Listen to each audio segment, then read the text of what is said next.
Tonight's final score, the Rochester Honkers defeating the Duluth Huskies by a score of 6-2. Evan Popalis and Max Stapleton here with you on the Northwoods League Baseball Network. We took you through all of tonight's action up here in the Crow's Nest on top of Wade Stadium.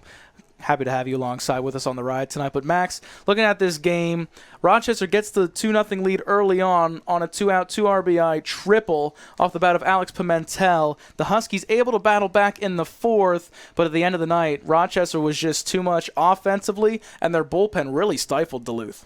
Yeah, it was an interesting choice from Coach Irby Stondo for the Rochester Honkers there to go to a lot of high-leverage relievers in the game to try to shut out the Duluth Huskies. But overall, I thought it was a pretty good game played by the Rochester Honkers. Obviously, the offensive side working, hitting that triple, finding ways to manufacture runs, and from the pitching side, overall, they really just did a good job of basically shutting out the Huskies tonight.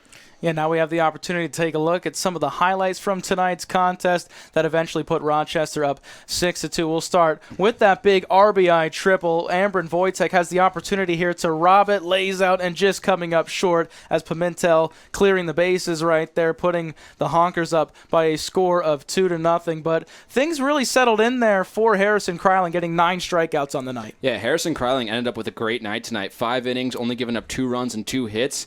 The 5 walks really did hurt him, but as you mentioned, 9 strikeouts overall.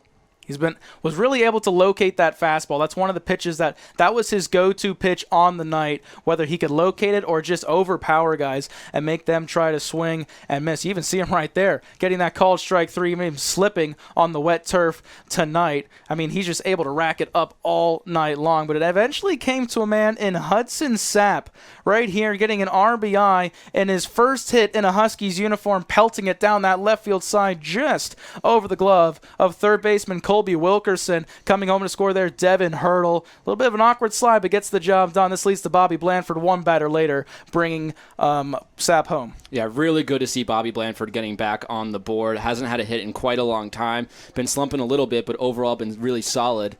And then the Huskies over here with the bases loaded and no one out. They trade 2 outs to give up a run. Rochester takes the lead. And then Isaac Rohde ends up getting out of it. Then Brown for Rochester just rocks that one into right field over the head of the right fielder for the Huskies, and he hits his first home run of the season to really add on for Rochester, making it a 5-2 ball game. A huge hit right there. And then here's a play. Jared Medham just subbing in at third base for Devin Hurdle, and that ball goes by him off a beautiful jump. And now here is the final out. A little bit of an interesting play there by Michael Brown, but he's able to beat out Christian Campbell to the bag, and those are tonight's highlights here for the Duluth Huskies and the Rochester Honkers. Once again, Honkers 6-2, able to come out with the victory. It's going to be Rive to get the win tonight for the Honkers, and Isaac Rohde will receive a tough loss as he came in for those 2 innings there. Got beat up a little bit, kind of put himself into some bad situations at times, but it just felt like timely hitting there for Rochester to get that advantage and hold on. Yeah, absolutely. Rohde did put himself in a bad position, as you mentioned, and it was really the walks in that inning that did him. 2 walks and a hit batsman as well.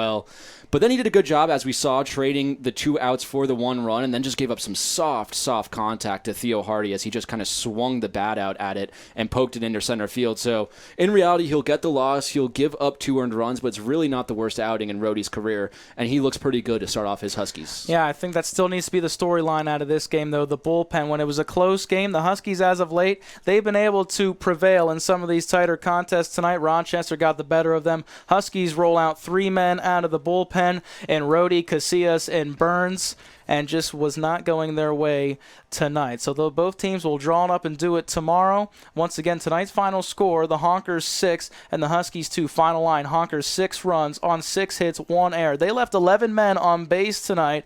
On the other side for the Huskies, they gave up 2 runs on 6 hits and 3 errors, leaving 10 men on base this evening. Max, before we step away tonight, any last words or any final bow to put on this party? Hey, it was a tough loss for the Huskies tonight, but that's the great thing about baseball is that we're going to get right back at it tomorrow at the same time, same place, and hopefully they'll be able to bounce back. You heard my broadcast partner, Max Stapleton, same time, same place tomorrow here at Wade Stadium for a 6:35 p.m. Central Time first pitch between the Rochester Honkers and the Duluth Huskies. At the end of the night, in the standings, the Huskies still stay a game and a half back of the Eau Claire Express as they will do battle against the Wilmer Stingers again tomorrow. But that'll just about do it for us here in the Crow's Nest at Wade Stadium. For my broadcast partner, Max Stapleton, I've been Evan Popalis. Thank you guys so much for tuning in tonight. Whether you just caught an inning or you were with us the whole night, we appreciate your views. This has been Duluth Huskies Baseball on the Northwoods League Baseball Network.